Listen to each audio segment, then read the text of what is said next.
예수 선교교회 주일 예배를 하나님 앞에 드리겠습니다. 오늘 말씀의 제목은 대제사장 예수 그리스도의 오심. 본문은 히브리서 7장 24절로 26절 말씀이 되겠습니다. 예수는 영원히 계심으로 그 제사 직분도 갈리지 아니하나니 그러므로 자기를 힘입어 하나님께 나아가는 자들을 온전히 구원하실 수 있으니 이는 그가 항상 살아서 저희를 위하여 간구하심이니라. 이러한 대제사장은 우리에게 합당하니 거룩하고 악이 없고 더러움이 없고 죄인에게서 떠나 계시고 하늘보다 높이 되신 자니라. 이는 하나님의 말씀입니다. 제1차 바벨론 포로 귀환 후에 하나님께서는 스가랴 선지자에게 8가지의 환상을 보여주셨습니다. 그 가운데 네 번째 환상은 대제사장 여호수아가 더러운 옷을 입고 여호와의 사자 앞에 섰는데 사단이 여호수아의 우편에서 그를 대적하는 환상입니다. 스가랴 3장 1절에 있습니다.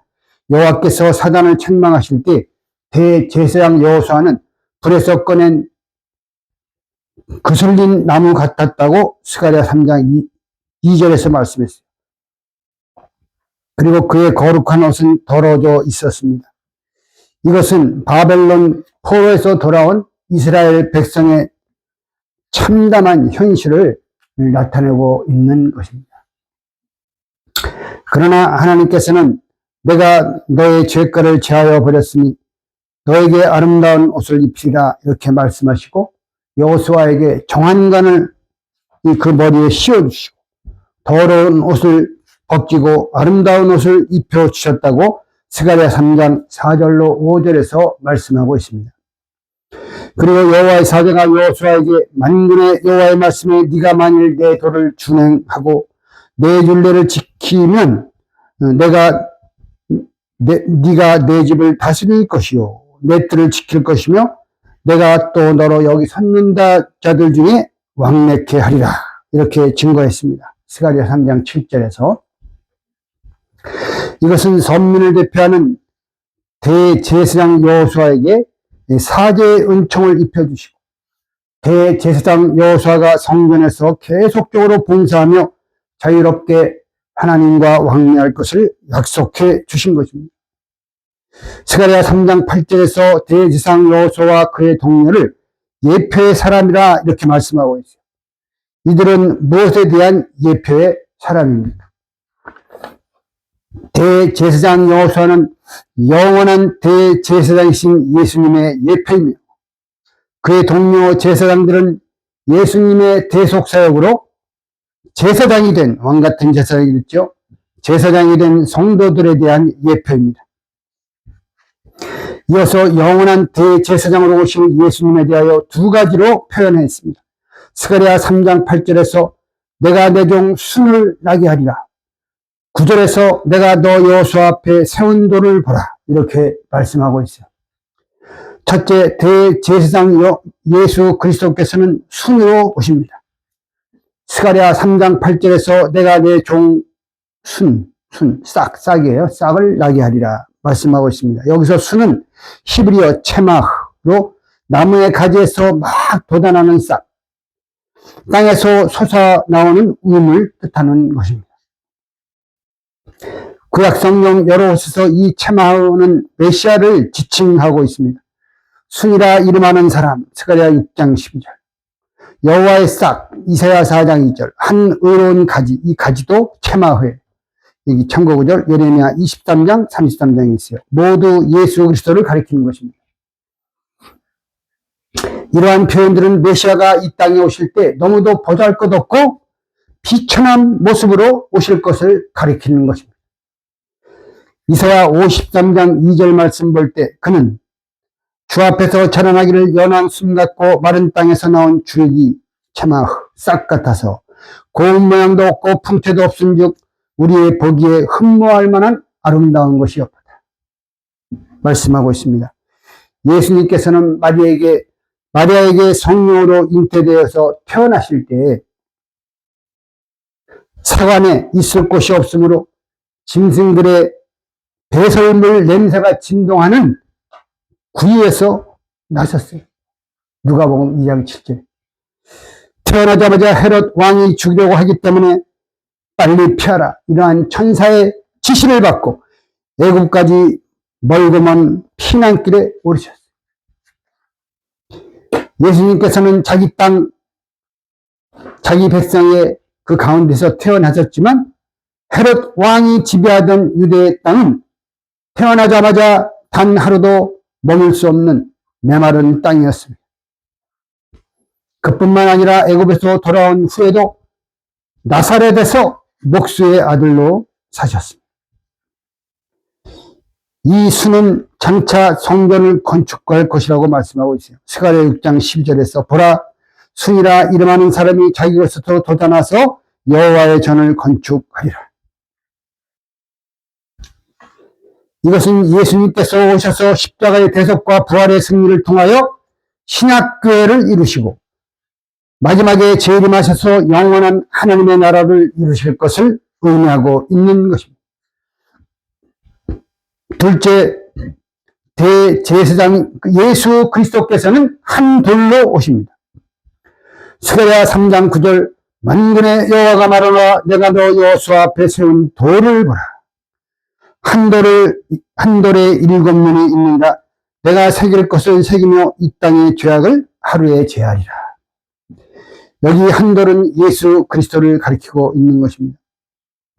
먼저 한 돌에 새길 것을 새기신다고 했어요. 스가랴 3장 9절에서 새기며라는 단어는 히브리어 파타흐로 열다, 찢다, 뚜껑을 열다, 열어젖히다 라는 뜻을 가지고 있습니다. 한 돌이 찢겨지는 모습은 예수 그리스도의 순환을 나타내고 있는 것입니다. 예수님의 머리는 굵은 가시에 찢기시고 손과 발은 못에 찢기시고 옆구리는 창에 찢기셨으며 그 찢기신 성체에서 인류를 구원할 영원한 새 언약의 피가 흘러나온 것입니다.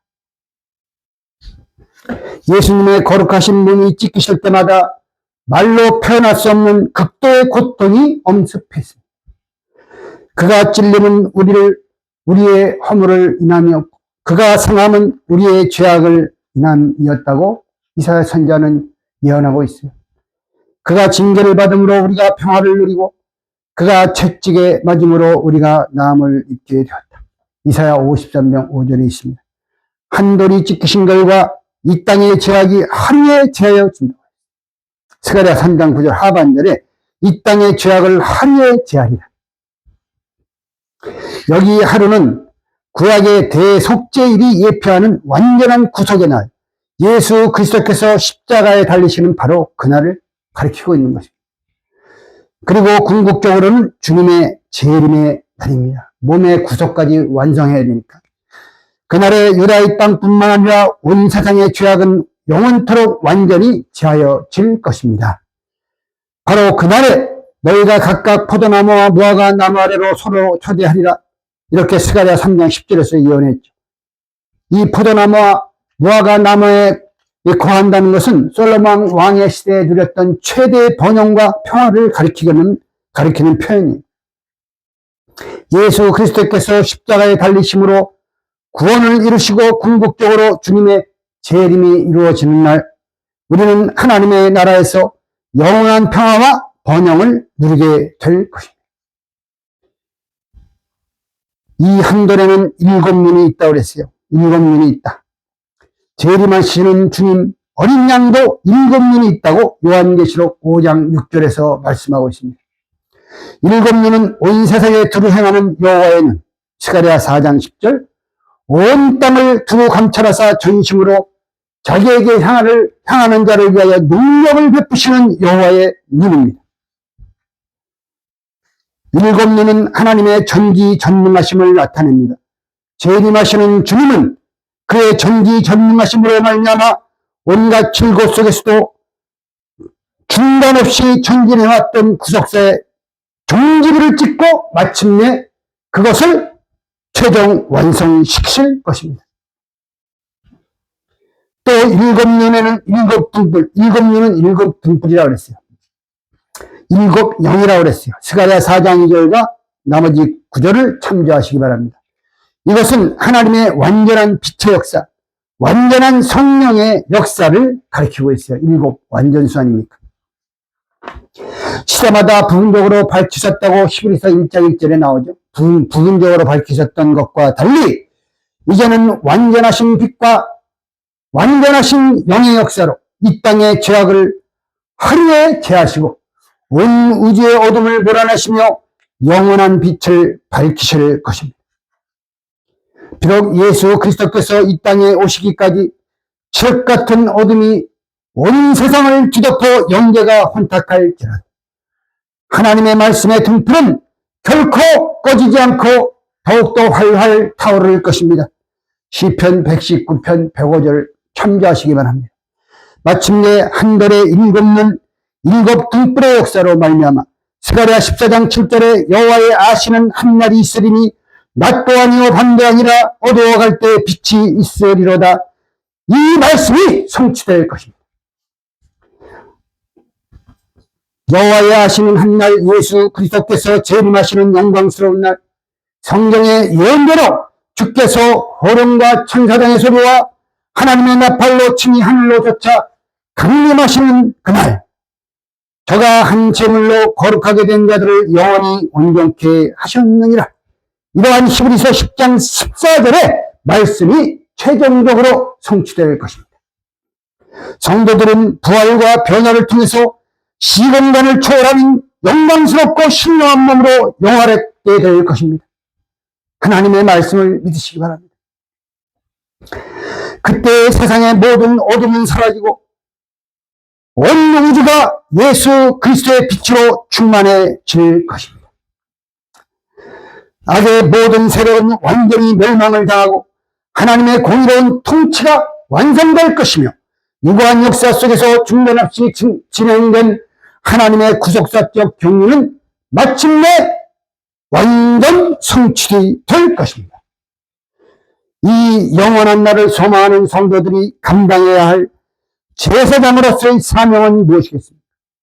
첫째, 하나님의 은혜의 보좌 앞에 담대히 나아가야 합니다.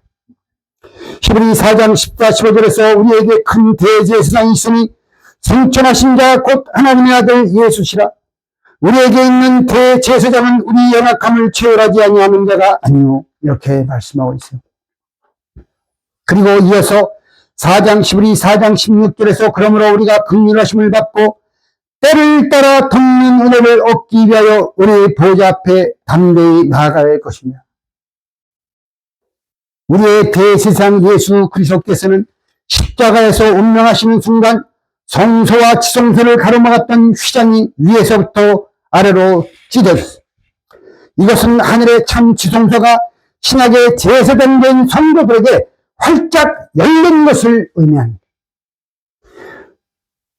히브리 10장 19절로 20절에서는 그러므로 형제들아 우리가 예수의 피를 힘입어 성소에 들어갈 담력을 얻었나니 그 길은 우리를 위하여 휘장 가운데로 열어놓으신 새롭고 산 길이요 휘장은 곧 저의 육체니라. 이렇게 말씀하고 있습니다. 이제 우리는 때를 따라 돕는 은혜를 얻기 위하여 은혜의 보좌 앞에 담대히 나아가야 합니다. 이것은 제사장된 성도로서의 특권이며 동시에 사명이기도 한 것입니다. 죄송합니다. 때를 따라 이 말은 헬라어로 유카이로스로 적시에 적절한 이란 뜻입니다.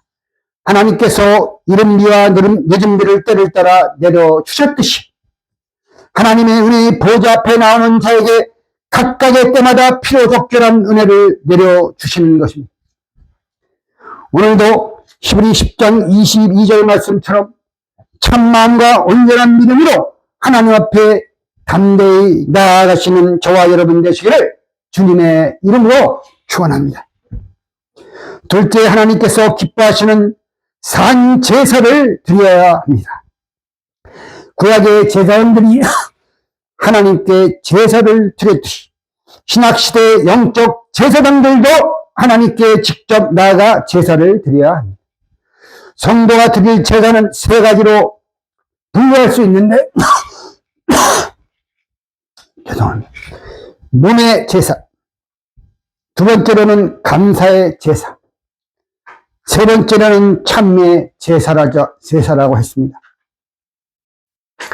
로마서 12장 1절 그러므로 형제들아 내가 하나님의 모든 자비하심으로 너희를 권하노니 너희 몸을 하나님이 기뻐하시는 거룩한 산제사로 드리라. 이는 너희의 드릴 영적 예배니라 말씀하고 있습니다.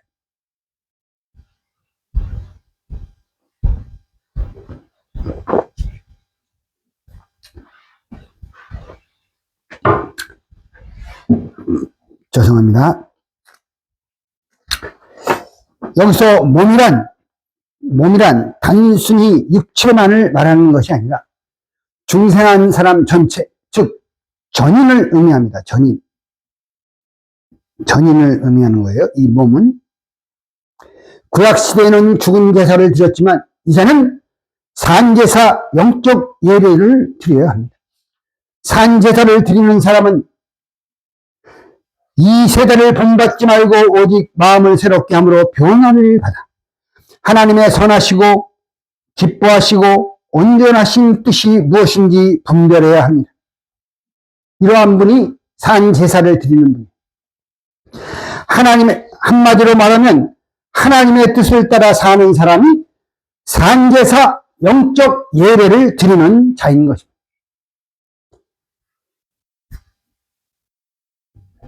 두 번째로는 감사의 제사를 드려야 합니다.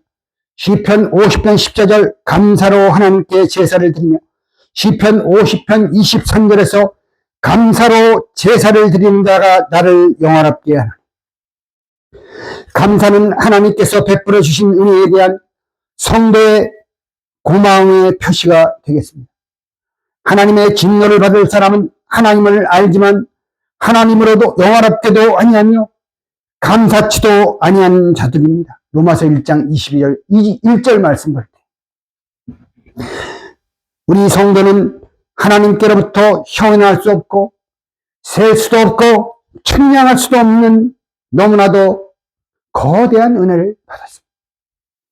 날마다 마음으로, 몸으로, 입술로, 물질로, 행함으로 하나님께 감사의 표시를 나타나야 하는 것입니다. 제사장으로서 우리는 마지막으로 찬미의 제사를 드려야 합니다. 히브리서 13장 15절 이름으로 우리가 예수로 말미암아 항상 찬미의 제사를 하나님께 드리자. 이는 그 이름을 증거하는 입술의 열매니라 말씀하고 있습니다. 찬미는 히브리어로 헬라어로 아이네스로 아이네오라는 동사에서 유래되었습니다. 아이네오는 천사들이 하나님을 찬양할 때나 사람들이 하나님을 찬양할 때 사용되었습니다. 찬미의 제사는 하나님의 이름을 증거하는 입술의 열매입니다. 입술의 열매. 우리가 하나님의 이름을 증거하지 않으면 찬미의 제사를 드리지 않는 것이라고 했습니다. 우리는 하나님의 위대하심과 예수 그리스도의 구속의 은총을 항상 감사하면서 하나님의 놀라운 이름을 증거해야 합니다. 에베소 5장 19절, 골로새 3장 16절을 참고하시기 바랍니다. 마지막 세 번째로 제사장 된 성도들은 잃어버린 자를 찾아와야 합니다. 우리는 잃어버린 자를 찾는 제사장으로서의 사명을 잘 감당해야 합니다. 요한복음 6장 39절에서 나를 보내신 이의 뜻을 행하려 함이니라. 나를 보내신 이의 뜻은 내게 주신 자 중에 내가 하나도 잃어버리지 아니하고 마지막 날에 다시 살리는 이것이니라. 예수님 말씀했어요.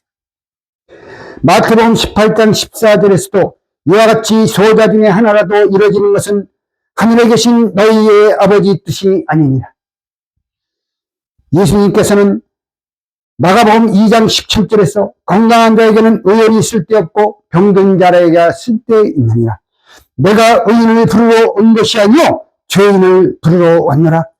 이렇게 말씀하시면서 늘 죄인들을 가까이 하시고 그들을 전도하셨습니다. 예수님께서 이 땅에 오신 목적은 예수님께서 이 땅에 오신 목적이 전도였고, 전도. 한시도 쉬지 않으셨어요. 예수님께서 이 땅에 오신 목적이 전도라고 마가복음이나 누가복음에서 말씀하고 있죠.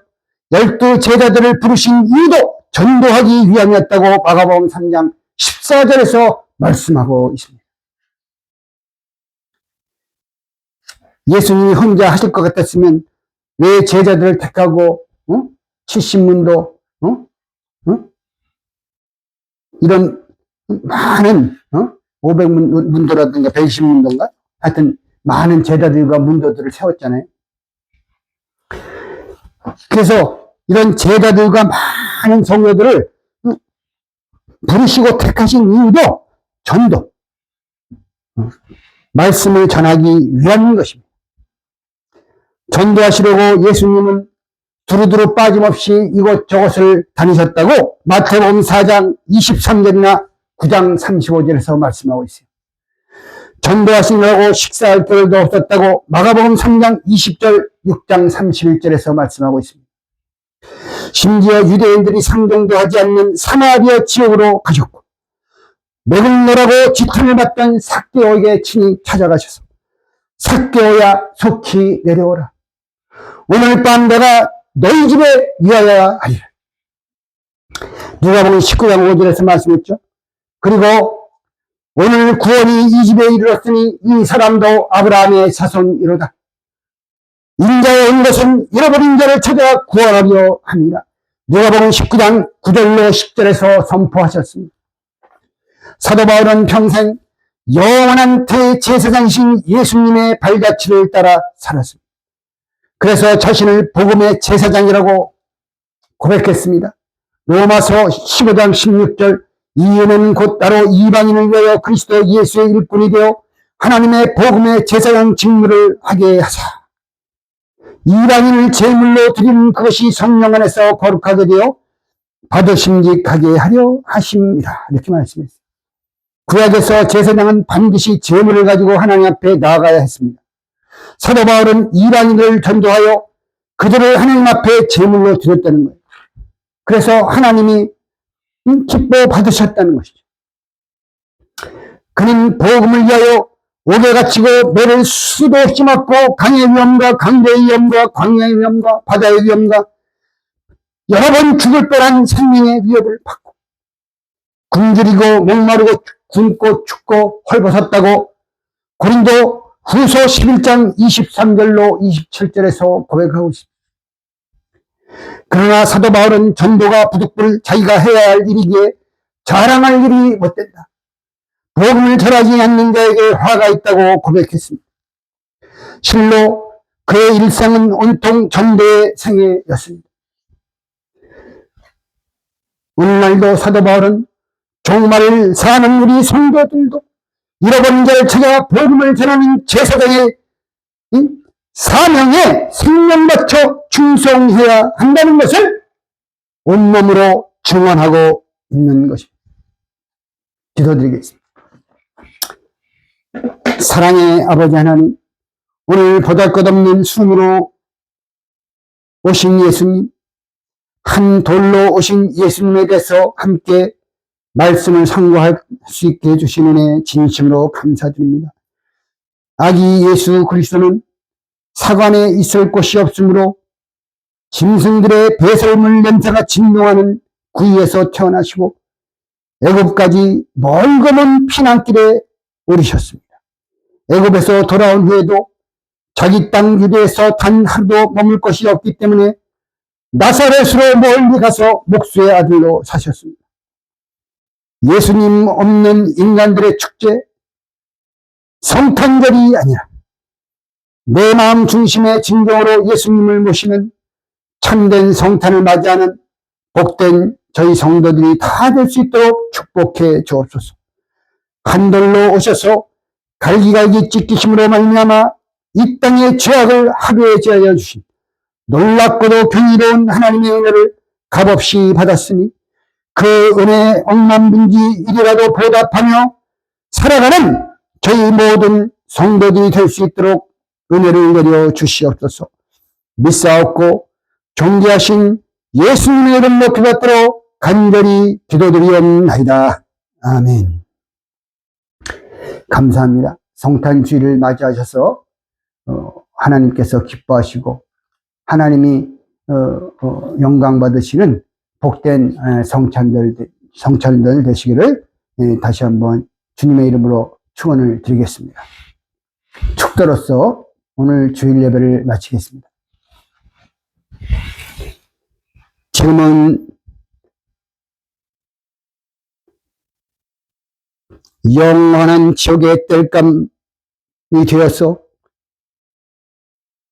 활활 타오르는 불꽃 가운데서 영원토록 고민할 수밖에 없는 죄악된 인간들을 위해서 이 땅에 오시되 사람의 몸을 입고 오시기 위해서 성령으로 잉태되어 마리아의 몸에서 태어나시고 말구에서 태어나셨습니다. 그리고 나사렛에서 목수로서 생애를 보내시고 마지막 3년 공생애를 통하여 하나님의 놀라운 비밀을 가르쳐 주시고 십자가에 마침내 달리심으로 온 땅의 죄악을 하루에 제하여 주시고 저희들을 모든 죄악과 허물 가운데서 살려주시고 영원한 생명을 주시는 우리 구주 예수 그리스도의 한없는 은혜와 우리 아버지 하나님의 만극하신 사랑하심과 성령님의 매주 교통하심이 예수 선교교의 모든 성도들 머리와 그들의 가정과 자녀들과 직장과 사업체에 위해 사랑하는 모든 말씀의 교회들과 성도들 위해 이제로부터 영원토록 함께 있을지어다. 아멘.